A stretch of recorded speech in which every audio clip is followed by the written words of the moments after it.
오늘은 옥하는 목사님 다락방 교재죠. 마가복음 12과 씨 뿌린 자의 비유 2라는 제목을 가지고 마가복음 4장 18절부터 25절까지 말씀을 우리가 함께 살펴보았으면 좋겠습니다. 우리 먼저 마음의 문을 열면 같이 한번 읽어볼까요? 지난 시간에 이어 씨 뿌리는 비유에 대해 다시 공부하려고 한다. 교회 안에는 비유에 나오는 네 가지 유형의 사람들이 모두 존재한다. 그 중에서 가시밭에 떨어진 씨앗에 해당되는 사람들이 가장 많다. 이것은 매우 심각한 현상이다. 이것은 교회의 생명력을 잃어버리고 성도들이 형식적인 신앙생활에만 매달리는 비극적인 상황이 시작되었다는 적신호다. 따라서 교회는 옥토를 일구는 작업을 서둘러 해야 한다. 그리고 이 작업은 여기에 모인 우리로부터 시작되어야 한다. 예, 우리가 지난 시간에 이어서 계속해서 씨 뿌린 자의 비유에 대해서 배우게 됩니다. 씨 뿌린 자의 비유가 나타내고자 하는 건 그거죠. 하나님의 말씀과 우리의 마음의 상태, 우리가 어떤 마음의 상태로 말씀을 듣느냐, 이 부분에 대해서 좀 점검해 보는 거예요. 그럼 왜 이 부분에 대해 점검해 봐야 될까요? 똑같은 말씀이에요. 그런데 어떤 사람은 말씀을 통해서 많은 은혜를 받고 많은 열매를 맛봅니다. 근데 똑같은 말씀이에요. 그런데 어떤 사람은 그 열매가 그렇게 많지가 않아요. 뭐 개인의 삶도 마찬가지죠. 똑같은 말씀이에요. 그런데 어제는 정말 많은 은혜를 받아요, 우리가. 근데 오늘은 그렇지 않아요. 그럼 왜 그러냐는 거예요. 같은 말씀인데. 그거는 우리의 마음의 상태에 따라서 그 열매가 달라진다는 거예요. 그래서 우리의 마음의 상태를 뭘 할 수 있어야 돼요? 옥토로 가꾸는 작업을 할 필요가 있다는 거죠. 그렇기 때문에 우리가 계속해서 씨 뿌린 자의 비유를 살펴보게 되는 거예요. 따라서 여기 모인 우리로부터 시작해야 된다, 이렇게 되어 있는데, 정말 정직하게 우리의 마음의 상태를 돌아보고 어떻게 하면 우리의 마음을 정말 좋은 열매 맺는 마음의 밭으로, 땅으로 만들 수 있을지에 대해서 함께 고민하고 기도할 수 있어야 됩니다. 우리 1번 문제 같이 한번 읽어볼까요? 가시떨기는 무엇을 비유한 것인가? 그리고 가시떨기에 뿌려진 씨는 영적으로 무엇을 의미하는지 설명해 보라. 예, 우리가 네 가지 밭에 대해서 배웠어요. 첫 번째 밭은 어떤 밭이었죠? 길가였죠. 두 번째 밭은 어떤 밭이었어요? 돌밭이었어요. 세 번째 밭은 뭐냐면 이제 가시, 떨기가 있는 밭을 의미합니다. 그럼 우리 지난 시간에 배웠던 길가와 돌밭, 이 부분에 대해서는 우리 순원주의 3분이 한번 정리를 한번 해주면 좋을 것 같아요. 지난주에 우리가 이런 것들 배웠는데 그 내용이 뭔지 다시 한번 리마인드하고 정리하고 또 이과를 시작하면 좋을 것 같아요. 오늘은 가시밭을 배우게 되는데, 이 가시밭은 뭐냐 했을 때 우리가 땅이 있잖아요. 땅이 있는데 땅이 부드러운 좋은 땅이에요. 그래서 씨앗이 떨어져요. 그래서 뿌리가 내리죠. 돌밭이 있을 경우에는 뿌리가 자라지 못합니다. 그런데 돌밭이 아니에요. 그래서 뿌리가 잘 내려요. 그런데 문제는 여기까지는 좋아요. 그런데 뿌리가 내렸으면 이제 자라야 되잖아요. 그런데 그 위를 막고 있는 거예요. 가시나 다른 장애물들이 막고 있는 것. 이런 상태를 비유로 말씀하신 거죠. 그러면 우리가 이제 말씀을 듣고 말씀을 배우고 말씀이 열매 맺기 위해서 자라야 되는데, 이걸 막고 있는 가시는 뭐냐는 거예요. 이 가시에 대해서 뭐라고 얘기했냐면, 세상의 염려와 재물의 유혹과 기타 욕심이 바로 이런 가시라는 거예요. 그래서 우리가 세상에 염려가 있거나 뭐 재물의 유혹에 빠졌거나 아니면 기타 욕심이 빠졌을 때 우리가 되는 거예요. 뭐가 되는 거예요? 말씀이, 우리 마음에 심겨진 말씀이 제대로 된 열매를 맺을 수 없다라고 성경은, 예수님은 경고하고 있는 거예요. 그러면 2번 문제 같이 한번 읽어볼까요?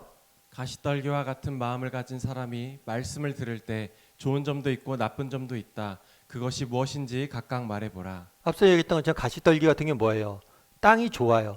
그래서 씨앗이 뿌려지면 뿌리가 이렇게 자라게 되죠. 뿌리가 이렇게 자라게 되는 거예요.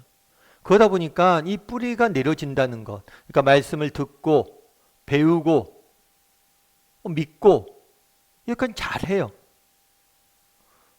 이건 좋은 점이죠. 뿌리가 자라니까. 근데 문제는 뭐예요? 이제 뿌리가 자랐으면 열매를 맺어야 되는데 열매를 맺지 못하는 거예요. 왜냐하면 가시 때문에. 좋은 점은 말씀을 듣고 배우고 믿고 이렇게 말씀하는데 거하는 게 뿌리가 내려진다는 게 좋은 점이겠죠. 나쁜 점은 뭐예요? 열매가 자라지 못한다는 거예요. 그런데 여기서 우리가 한 가지 기억할 것이 있어요. 그건 뭐냐면, 이런 상태가 어쩌면 제일 위험할 수 있어요. 왜 위험할 수 있을까요? 뿌리가 내려집니다. 내가 말씀을 듣습니다. 배웁니다. 그리고 믿는 것 같아요. 그러다 보니까 내가 잘하고 있다라고 생각하고 오해하기 쉬워요. 그런데 내겐 문제가 없다라고 생각하기 쉬워요. 그런데 실제로는 열매를 못 맺는 거죠. 그러니까 착각하기 쉬운 거예요. 내가 신앙생활 잘하고 있다고. 그런데 그렇지 않을 수 있다는 거예요. 그래서 우리가 한번 점검해 봐야 돼요. 나는 가시밭길 같은 사람이 아닌가라고 점검할 때 조심해야 할 게 뭐냐면 착각할 수 있다는 거예요. 나 잘하고 있어. 그런데 그렇지 않을 수 있다는 거예요. 그래서 나는 가시밭이 아닌지 한번 돌아봐야 돼요. 우리 3번 문제 같이 한번 읽어볼까요? 말씀이 열매를 맺는데 세상 염려와 재리의 유혹이 왜 방해가 되는가? 예, 뭐라고 되어 있냐면 가시가 뭐냐 했을 때 세상의 염려와 재물의 유혹, 그 다음에 기타 욕심이 문제다 라고 이야기하고 이게 가시다 라고 이야기를 했어요. 그럼 이게 왜 가시고 왜 이런 것들이 우리의 신앙을 말씀이 열매 맺는데 방해하는지 한번 살펴보라는 거예요. 생각해 보라는 거예요. 우리 누가복음 21장 34절 말씀을 같이 한번 읽어볼까요?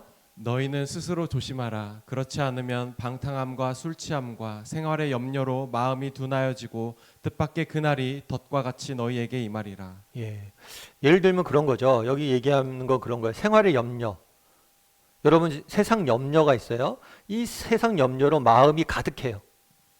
그러면 하나님의 말씀이 들릴까요? 사실 여러분 이거 정직히 이야기하면 우리 가슴속에 세상 염려 가득해요. 저도 마찬가지로 목사인데 막 교회 걱정 여러 가지 걱정들이 많아요.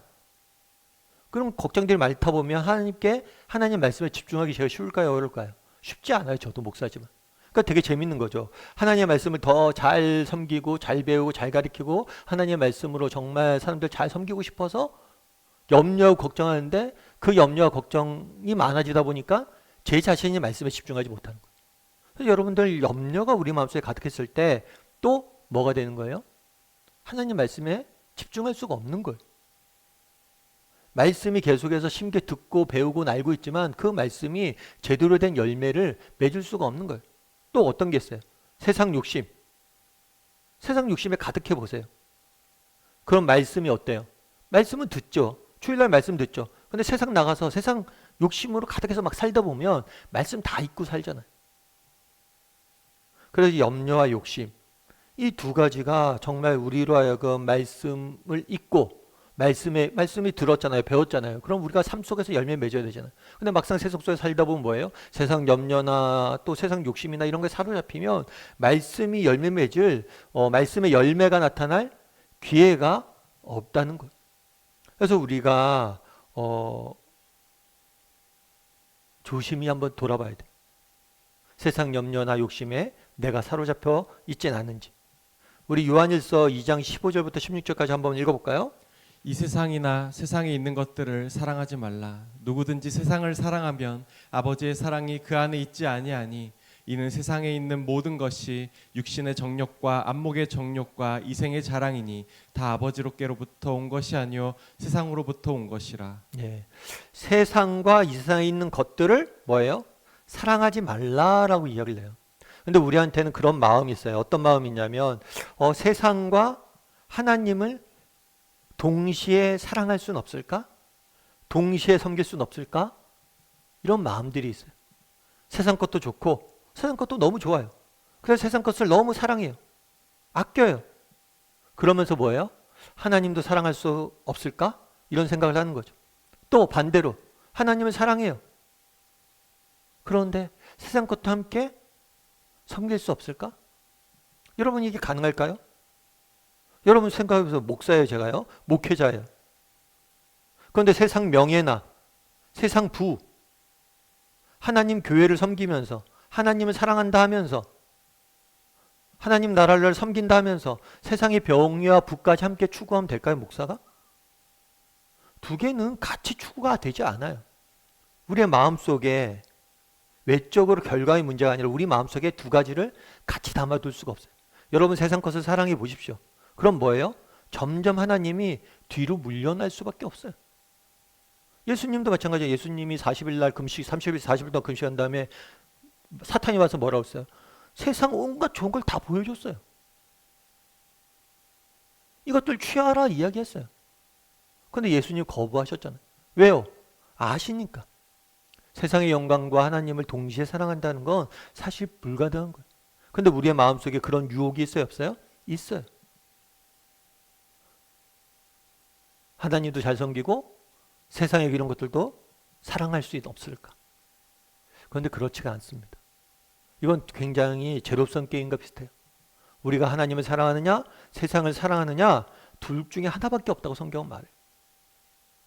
그래서 우리가 세상 것을 사랑하지 않기 위해서 뭘 해야 돼요? 하나님을 더욱 사랑해요. 다르게 말하면 우리의 문제는 뭐냐면 하나님을 사랑하지 않는 것일 수 있어요. 그래서 왜 우리가 말씀을 듣잖아요. 주일날 말씀을 들어요. 그런데 우리가 삶 가운데 그런 말씀의 열매가 나타나야 되잖아요. 삶 속에서. 그런데 왜 삶 속에서 말씀의 열매가 나타나지 않느냐? 뭐 때문에 안 나타나는 거예요? 세상에 살아갈 때 너무 우리가 세상 염려에 빠져 있는 거예요. 또 세상 살아갈 때 너무 세상의 욕심에 빠져 있는 거예요. 그러면 말씀이 삶 속에서 잘할 수가 없어요. 열매 맺을 수가 없어요. 그래서 우리가 늘 점검해 봐야 돼요. 뭘 점검해 봐야 돼요? 나는 지나치게 세상 염려에 빠져 있지 않는가? 또 세상 욕심에 빠져 있지 않는가? 세상을 너무 사랑하고 있지 않는가? 그래서 우리가 뭘 하는 거예요? 말씀은 듣지만 말씀의 열매가 나타나지 않을 수 있다라는 사실을 우리가 기억해야 돼요. 우리 4번 문제 같이 한번 읽어볼까요? 말씀을 듣기만 하고 행하지 않는 사람들의 결과는 어떠한가? 네. 우리 마태복음 7장 24절부터 27절까지 말씀을 같이 한번 읽어봤으면 좋겠습니다. 그러므로 누구든지 나의 이 말을 듣고 행하는 자는 그 집을 반석 위에 지은 지혜로운 사람 같으리니 비가 내리고 창수가 나고 바람이 불어 그 집에 부딪히되 무너지지 아니하나니 이는 주추를 반석 위에 놓은 까닭이요 나의 이 말을 듣고 행하지 아니하는 자는 그 집을 모래 위에 지은 어리석은 사람 같으리니 비가 내리고 창수가 나고 바람이 불어 그 집에 부딪힘에 무너져 그 무너짐이 심하니라. 예. 뭐냐면 두 가지 비유를 드는 거예요. 말씀을 듣고 행하는 자. 오늘 말대로 하면 열매까지 맺는 거예요. 말씀을 듣고 배우고 뿌리가 자라서 뭐까지? 열매까지 맺는 자예요. 이런 자를 뭐에 비유했냐면 반석 위에 지은 사람을 비유했어요. 그런데 듣고 행하지 않는 자. 뿌리는 내려졌어요. 그런데 열매가 나타나지 않았어요. 가시밭 같은 경우죠. 그런 경우는 뭐라고요? 모래 위에 집을 지은 사람이다라고 이야기를 해요. 두 집을 비유해요. 그런데 이 집이란 게 그런 거예요. 처음부터 모래 위에 지은 사람은 없어요. 누구나 땅에 지어요. 그런데 알고 보니까 뭐예요? 어떤 사람은 반석이에요. 어떤 사람 알고 보니까 밑이 모래예요. 이건 언제 할 수 있느냐? 인생의 풍랑이 칠 때. 인생의 고난과 역경이 찾아올 때. 정말 믿음 가운데 잘 지은 사람들은 뭐예요? 흔들리지 않아요. 그런데 정말 내가 말씀을 듣고 말씀 배우고 신앙생활을 해요. 그런데 세상 속에 살 때는 세상의 염려와 재물에 대한 욕심을 가지고 뭐예요? 사는 거예요. 그러다 보니까 나중에 뭐예요? 정작 인생에 문제가 생기고 풍랑이 치고 정말 고난이 닥쳤을 때 무너지는 거예요. 무너지. 그래서 정말 여러분도 한번 돌아봐야 돼요. 나는 어느 위에 집을 지은 집인가? 지금 당장은 괜찮은 것 같아요. 그런데 정말 인생의 풍랑이 치고 고난이 있고 인생의 역경이 닥쳤을 때 뭐 하는 거예요? 결국에 무너지게 되는 거예요. 그런 거겠죠. 예를 들어서 뭐 계속해서 얘기하잖아요. 재물을 사랑하지 말라고. 그럼 재물을 사랑합니다. 정말 성경 말씀을 무시하고 재물을 사랑하고 세상 속에 나올 때 재물만 추구하고 살아요. 그럼 그 결과는 어때요? 나중에 깨닫죠. 그것들 다 잃고 나서 이것들이 아무것도 의미가 없구나. 언제 한번 잃게 되면 아는 거예요. 야, 이게 다 의미가 없구나. 또 뭐예요? 내가 막 재물을 사랑해요. 재물을 많이 얻어요. 그럼 행복할 것 같아요? 아니에요. 곧바로 뭐가 찾아요? 허무함이 찾아와요. 남는 게 없어요. 성경은 계속해서 재물을 사랑하지 말라고 이야기해요. 이런 세상 욕심에 빠져 있지 말라고 얘기합니다. 그런데 주일날 이런 말씀 듣고 세상 속에 살 때는 다 있고 제 염려와 세상 욕심에 살다가 막 해요. 그러다가 정말 뭐예요? 인생의 어려움이 닥치고 풍랑이 불고 그랬을 때는 정말 다 무너지는 거예요. 정말 그래서 뭘 하는 거예요? 나중에 깨닫게 되는 거죠. 야, 이것들이 아무것도 아니고 내가 모래 위에 졌구나. 내가 정말 하나님께서 재물을 사랑하지 말라고 그랬는데 엉뚱한 것들 사랑해서 내 인생을 낭비했구나. 그리고 그거 한 결과 내가 얻은 게 아무것도 없구나. 이렇게 고백하게 되는 거예요. 그래서 여러분들 한번 돌아보세요. 나는 반석 위에 지은 사람인가? 모래 위에 지은 사람인가? 그리고 정말 여러분들 한번 깨달은 적이 있으면 한번 이야기를 좀 나눠보세요. 야, 이게 다 반석이 모래였지 라고 느낀 적이 있으면. 야고보서 2장 17절에는 뭐라고 되어 있어요? 이와 같이 행함이 없는 믿음은 그 자체가 죽은 것이라. 이와 같이 행함이 없는 믿음은 뭐예요? 그 자체가 죽었다라고 표현해요. 죽었다. 여러분, 죽은 건 뭐예요? 죽은 건 더 이상 성장하지 않는 거예요. 여러분, 우리가 말씀을 듣습니다. 말씀을 배우기만 하면 됩니다. 배웁니다. 그런데 세상 속에 살아갈 때는 정말 이 말씀에 열매를 맺지 않고 행하지 않고 이렇게 살면 뭐예요? 그 말씀 배운 건 의미가 없어요. 우리를 성장시키지 못해요. 영적으로. 뿐만 아니라 죽은 거는 뭐예요? 다른 사람에게 영향력도 미치지 못합니다. 시체는 아무 일도 할 수 없어요. 여러분, 정말 우리가 행함이 없는 믿음을 갖게 된다. 그럼 우리 자신에게도 성장이 멈춰 있고 우리 자신에게 유익하지 않을 뿐만 아니라 우리가 세상 속에서 더 이상 영향력을 미칠 수 없는 게 되는 거예요. 우리가 죽었는데 세상에서 어떻게 영향력을 미치겠습니까? 우리 5번 문제 같이 한번 읽어볼까요? 가시떨기 밭을 공부하면서 마음에 가책받은 것이 있다면 솔직히 말해보라. 네, 한번 나눠보세요. 오늘 가시밭 이야기하면서 두 가지 얘기하잖아요. 세상 염려와 뭐예요? 세상 욕심. 이거는 사실은 쌍이에요. 쌍. 그래서 세상 속에 살 때 염려와 욕심에 사로잡혀서 정말 말씀을 다 잊고 그 말씀의 열매를 맺지 못하고 살아가고 있지는 않은지 한번 점검해 볼 필요가 있겠죠. 사실 여러분 어떠세요? 이 세상 염려와 욕심 이게 쉬운 문제는 아니에요. 내일부터 나 염려 안 하고 내일부터 욕심 버려야지. 이렇게 해서 버려지고 욕심내지는 게 아니에요. 이게 쉽지가 않아요. 저도 목회자지만 저도 마찬가지. 저도 염려와 욕심에 늘 이제 적이 되는 거죠. 사로잡혀 있는 거죠. 그럼 어떻게 해야 될까요?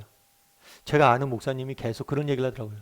야, 승원아, 100km 달리다가 갑자기 정지하지 못한다. 그럼 사고 난다. 인생은 그런 게 아니란 거예요. 그래서 계속해서 속도를 줄이는 작업을 본인은 한다는 거예요. 계속 내려놓는 작업을 한다는 거예요. 그래서 그 목사님과 존경도 받고 꽤 큰 교회에 담임 목사님이시기도 한데 계속 자기는 내려놓는 작업을 한다. 속도를 줄이는 작업들을 하는 거예요. 내가 이런 거 하면 안 되지. 이런 거 하면 안 돼. 이렇게. 여러분, 세상 염려와 욕심을 한 번은 어떻게 내려놨습니까? 그런데 우리가 뭘 해야 돼요? 계속 속도를 줄여야 돼요. 조금씩 줄여야 돼요. 그래서 여러분들 내가 정말 이런 욕심들이 있을 수 있잖아요. 그런 것들 점점 내가 줄여가는 사람인지 세상 염려가 있잖아요. 이런 것도 점점 내려놓으려고 하는 사람인지 이 속도 줄이는 작업을 하고 있는지 한번 나눠볼 필요가 있어요. 그럼 속도 줄이는 작업 중에 하나는 뭐예요? 우리 계속해서 말씀의 20일을 하고 있잖아요. 매일 아침에 정말 하나님 말씀 듣고 말씀 보고 기도라도 잠깐 하면서 우리의 속도를 줄여야 되는 거예요. 무슨 얘기인지 아시겠죠? 그래서 이 속도 줄이는 작업 이것이 우리에게 필요하다는 거예요. 6번 문제 같이 한번 읽어볼까요? 앞에 나온 세 가지 씨앗들과 비교할 때 좋은 땅에 뿌려진 씨는 어떤 위험 요소가 없는가? 예, 좋은 땅에 뿌려졌다는 것은 곧 말씀을 듣고 받아 30배, 60배, 100배의 결실을 맺게 된다. 세 가지 밭의 특징이 뭐예요? 길가나 돌밭은 뭐예요? 길가는 뿌리 자체를 내릴 수 없어요. 그런데 이건 뭐예요? 돌밭은 뿌리는 내려졌어요. 그런데 성장하지 못해요. 왜냐하면 그 밑에 돌들이 이렇기 때문에 뿌리가 내려가지 못해요. 더 이상. 그러면 가시밭은 뭐예요? 뿌리는 있어요. 뿌리가 성장도 해요. 그런데 뭐가 없어요? 열매를 맺지 못하죠. 그런데 좋은 밭은 뭐예요? 뿌리도 내려지고 뿌리가 성장도 하고 그 다음에 뭐까지 맺어져요? 열매까지 맺어지는 게 바로 좋은 밭이란 거예요. 좋은 밭은 뭐예요? 30배, 60배, 100배 계속해서 결실을 맺는다는 거죠. 우리 7번 문제를 같이 한번 읽어볼까요? 어떻게 하면 좋은 땅과 같은 마음을 가질 수 있는가? 어떻게 하면 좋은 땅과 같은 마음을 가질 수 있는가? 누가복음 3장 8절부터 9절까지 말씀을 같이 한번 읽어봤으면 좋겠습니다. 그러므로 회개에 합당한 열매를 맺고 속으로 아브라함이 우리 조상이라 말하지 말라. 내가 너희에게 이르노니 하나님이 능히 이 돌들로도 아브라함의 자손이 되게 하시리라. 이미 도끼가 나무 뿌리에 놓였으니 좋은 열매 맺지 아니하는 나무마다 찍혀 불에 던져지리라. 예, 좋은 땅에서 좋은 열매 맺지 않는다면 하나님께서 찍어 불에 던질 거라고 경고하세요. 우리가 성경을 읽을 때 이런 경고는 니네 듣고 회개하라는 의미지 이것들 하나님께서 이렇게 하겠다는 하고 싶다라는 의미가 아니에요. 회개를 촉구하는 거죠. 그래서 뭐라고 하냐면 회개에 합당한 열매를 맺고 속으로 아브라함이 우리의 조상이라고 이야기하지 마라. 그러니까 너희가 좀 겸손해지라는 거예요. 겸손해져서 하나님의 말씀을 듣고 배우기 위해 노력해야 된다는 거예요. 여러분 우리가 신앙인이잖아요. 신앙생활을 해야 되잖아요. 여러분 하나님 말씀을 듣는 작업은 멈춤이 없어요. 정말 듣는 작업은 멈추어서는 안 돼요. 제가 목회자잖아요. 제가 목회자고 말씀을 여러분보다 많이 알겠죠. 그리고 저도 이제 목사가 된 지 꽤 시간이 흘렀죠. 그런데 제가 보면 말씀에 대해 제가 너무 모른다 이런 생각이 들 때가 있어요. 아, 내가 좀 더 배워야겠다. 알아야겠다. 그리고 어제 분명히 봤던 말씀도 오늘 새롭게 다가와요. 깨달음이 있어요. 여러분 이런 자세로 늘 뭘 하는 거예요? 겸손히 말씀을 듣고 배우고 알아가기 위해서 하루하루 노력을 해야 된다는 거예요. 그래서 우리가 겸손히 듣고 배우고 알아가기 위해서 노력하는 사람인지 우리가 한번 돌아볼 필요가 있죠. 고린도전서 2장 13절에서 뭐라고 이야기해요? 우리가 이것을 말하거니와 사람의 지혜가 가르친 말로 아니하고 오직 성령께서 가르치신 것으로 하니 영적인 일은 영적인 것으로 분별하느니라. 예. 사람의 지혜로 할 수 있는 게 아니에요. 그래서 성령의 가르친 것으로, 그러니까 성령의 도우심이 있어야 돼요. 여러분 해시계는 무엇에 비춰서 봐야 돼요? 해에 비춰서 봐야 되잖아요. 달빛에 비춰서 보면 해시계를 볼 수가 없어요. 마찬가지에 인간의 이성이라는 게 어느 정도 도움은 되지만 한계가 있어요. 결국에 하나님의 말씀을 깨닫고 우리의 삶 가운데 적용시키고 하는 분은 누구냐면 성령님. 그래서 우리가 늘 겸손히 듣고 배우려고 노력하고 그 다음에 성령의 도우심을 구해야 돼요. 성령님 깨닫게 해달라고. 그리고 성령의 음성을 들으려고 노력을 해야 돼요. 그렇게 했을 때 우리의 마음의 밭은 뭐예요? 좋은 밭이 되는 거예요. 그래서 여러분들 말씀 볼 때 우리도 말씀의 21을 하잖아요. 그럴 때 뭐라고 이야기를 해요? 기도하라고 해요. 기도. 그래서 묵상 노트 적기 전에 잠깐이라도 찬양 부르고 기도하라고 돼 있잖아요. 가이드가. 그러니까 잠깐 기도해야 되는 거예요. 왜 기도해야 돼요? 우리의 마음의 밭을 준비하기 위해서 기도해야 되고 또 성령의 도우심을 위해서 기도해야 돼요. 아침 묵상 여러분들 듣거나 수요 모임 들을 때도 여러분 듣기 전에 잠깐이라도 기도하세요. 하나님 그냥 듣지 말고 하나님 깨닫게 해달라고. 잠깐이라도 또 집중하게 해달라고. 마음의 밭을 위해서 기도하고 또 뭐 해야 돼요? 집중할 수 있도록 기도하고 하나님의 도우심을 구해야 돼요. 깨닫게 해달라고. 8번 문제 같이 한번 읽어볼까요? 당신은 말씀을 깨달을 때와 그렇지 못한 때를 어떻게 구별하는가? 그리고 그 결과 생활에 어떤 영향을 받는가? 네. 한번 나눠보세요. 말씀을 깨달을 때와 그렇지 못할 때, 그리고 그 결과 생활에 어떤 영향을 받게 되는지. 여러분 말씀을 듣고 여러분 배우고 그럼 뭐예요? 우리 가운데 뭐가 있어요? 깨달음이 있죠. 은혜라고도 표현할 수 있는 게 있어요. 그래서 당신은 이런 것들을 여러분 경험한 적이 있는지, 여러분 정말 최근에 이런 경험들을 한 적이 있는지, 그랬을 때 그 결과 우리 삶 가운데 어떤 영향이 나타나는지. 여러분 말씀을 정말 깨닫고 말씀에 정말 주시는 은혜를 맛봤을 때 우리의 삶 가운데 어떤 영향을 받아요? 가장 중요한 특징 중에 하나는 뭐냐면 말씀의 은혜를 바르는 사람들의 특징 중에 하나는 그런 것 같아요. 평안인 것 같아요. 평안.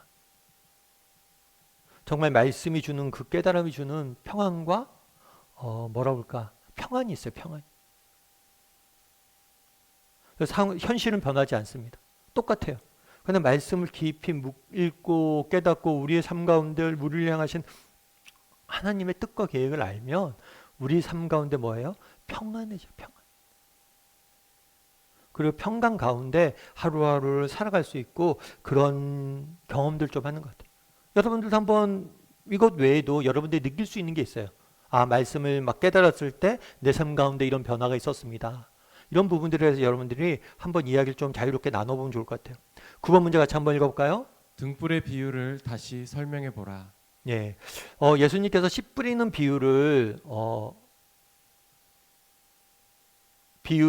가리키십니다. 그런 다음에 등불의 비유에 대해서 이야기를 해요.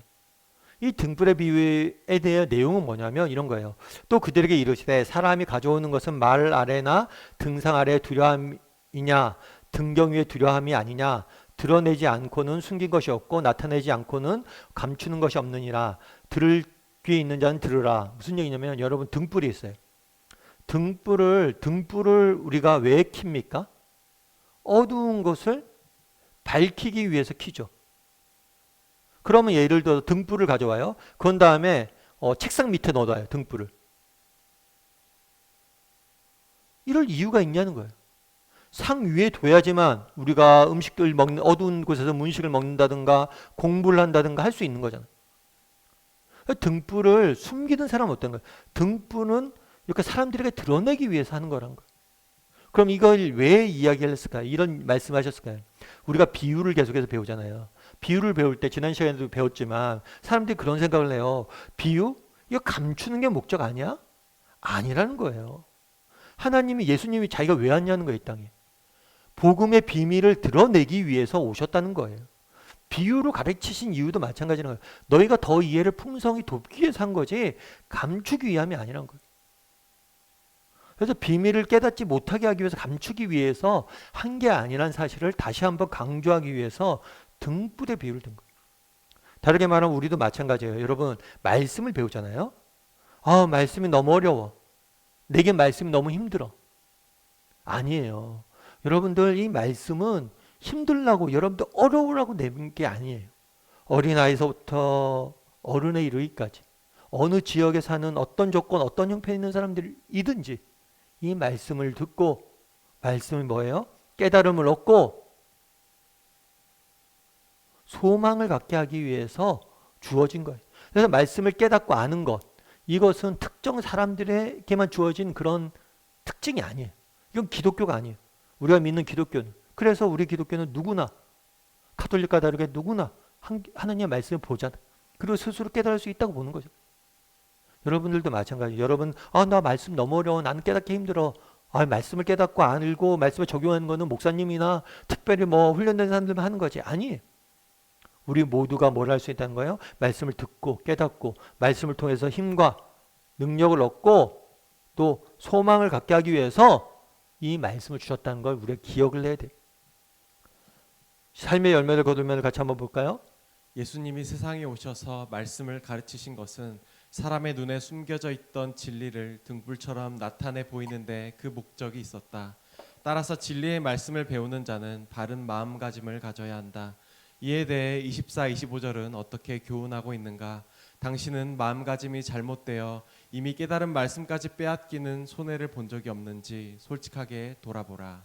그래서 24절, 25절을 보면 뭐라고 되냐면 있는 자는 받을 것이요 없는 자는 그 있는 것까지 빼앗기리라. 이게 무슨 얘기냐면 이런 거예요. 여러분 근육 있죠, 근육. 여러분 근육이 있으면 근육을 사용하면 어떻게 됩니까? 근육을 사용하면 그 근육은 더 강해져요. 그래서 더 무거운 물건도 들 수 있고 그러죠. 그런데 근육을 사용하지 않아요. 그럼 어떻게 돼요? 들 수 있는 것도 뭐예요? 약해져요. 그래서 할 수 있는 것도 못하게 되는 거예요. 말씀도 마찬가지예요. 여러분 말씀도 깨달아요. 배우고 깨닫기 위해서 노력해요. 그럼 뭐예요? 점점 말씀을 깊이 있게 깨달아 알게 되는 거예요. 그런데 말씀을 배우고 깨닫기 위해서 노력하지 않아요. 그러면 알고 있던 말씀도 뭐예요?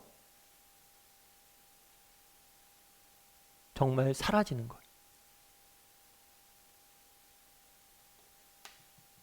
우리도 마찬가지라는 거예요. 목회자죠. 목회자인데 저도 목사지만 말씀을 읽고 말씀을 배우고 말씀을 연구하는 작업을 게을리해요. 그럼 어때요? 제게도 이 말씀의 능력이 사라지는 거예요. 신학교 때 다 배웠죠. 그리고 정말 열심히 신학책도 공부하고 말씀에 대해 연구했죠. 아, 그래서 내가 됐다 하고 말씀 연구 한 달만 안 해보세요. 그럼 설교에서 당장 티가 나요? 정말 그래서 끊임없이 사용을 해야 되는 거예요. 여러분들도 마찬가지예요. 여러분들 중에서 정말 우리 중에 권사님들도 있고 또 어렸을 때부터 신앙생활도 하시는 분들이 있어요. 그런데 정말 말씀하는 걸 게을리해요. 배우려는 노력들 게을리해요. 그럼 근육이 약해져요. 그럼 말씀 몰라요. 이게 무슨 말씀이지? 이거 아는 말씀이었는데 왜 갑자기 생각이 안 나지?